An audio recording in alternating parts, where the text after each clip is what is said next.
Department, working in conjunction with the FBI, tried to do everything they could to emphasize how disruptive the occupation was to the local community, when in reality it appears to have been their own reaction that was causing most of the disruption.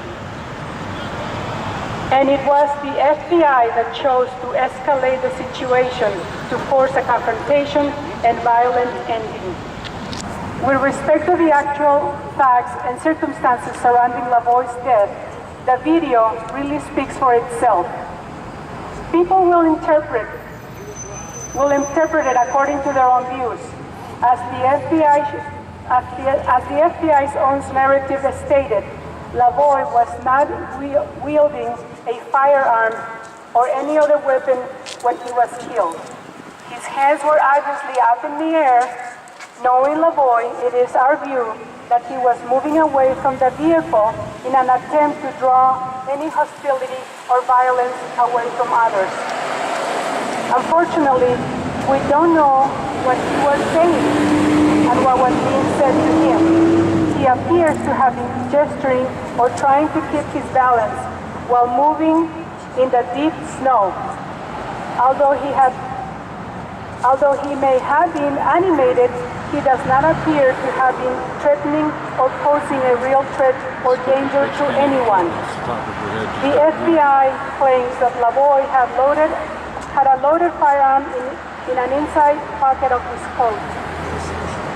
After re-reviewing the extended video, at this point, we are not accepting at face value the FBI's statement that Lavoy was actually armed. But even if he was, as far as we can see, that firearm posed no more danger to anyone than it would have if he had stayed in the vehicle with his hands on the steering wheel. Contrary to what has been stated by some sources, Lavoy was not charging anyone. He appears to have been shot in the back with his hands up in the air. It is our understanding that according to applicable law, the use of deadly force is justified only if there is a genuine threat of death or serious bodily injury. It is our understanding and position that deadly force should only be used as a last resort. In Lavoy's case, it appears that they were determined to go straight to the last resort. It is our understanding that the U.S. Supreme Court and Ninth Circuit Court of Appeals have ruled as follows, and I quote, "The reasonableness of officers' actions depends both on whether the officers were in danger at the precise moment that they used force and on whether the officers' own reckless or deliberate conduct during the seizure unreasonably created the need to use such force.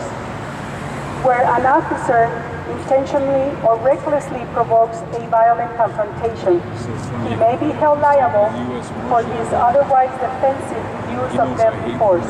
End of quote.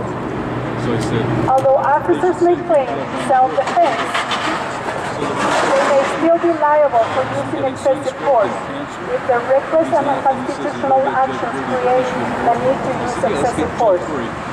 It is our understanding that in addition to shooting Lavoy multiple times after he was left laying harmlessly on the ground, the officers also fired upon his truck and the passengers in it, putting them all at risk, despite the fact that they were posing no threat to anyone. The video clearly shows one of the windows being blown out. It has been gut-wrenching for our family to view the video of Lavoy being shot and then left to lie in the snow while a whole army of so-called public servants terrorize the others. We can only hope their families never have to watch such a thing. We will be interested to inspect the vehicle. We will also be interested to see the autopsy report.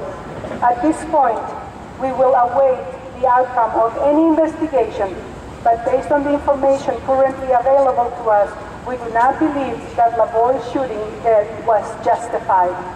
We likewise can't see any justification for the force and risk of serious injury or death that was extended against the others in the truck who posed no threat. We know that under such circumstances, law enforcement typically makes every attempt to cast such shooting victims in the worst possible light. In that regard, we also want to observe and emphasize that Lavoy had a squeaky clean record. He had never had so much as a speeding ticket. In addition to raising his own 11 children, he had also been instructed with the care of at least 50 foster children over the course of approximately 10 years.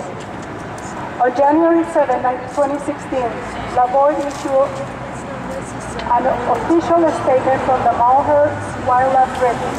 Among other things, he stated, his statement said, and I quote, "We want to clarify that we share any and all concerns about safety for everyone involved, including ourselves, our families, the public, and law enforcement officers. All lives are important to us. Ultimately, we want everyone involved to be able to..." Yeah, and I noticed there's some reason so many of them laugh. We are deeply troubled. Right to be here. Maybe they'll learn something. Probably. They might, hopefully. We are deeply troubled. When I take the microphone again, I'll say how much of the movement I support. I don't like Operation Streamline. I don't like the KKK. I hate white supremacy. I hate brown supremacy. I hate the raw supremacy. We are deeply troubled and saddened that our government has come to place so little value on life.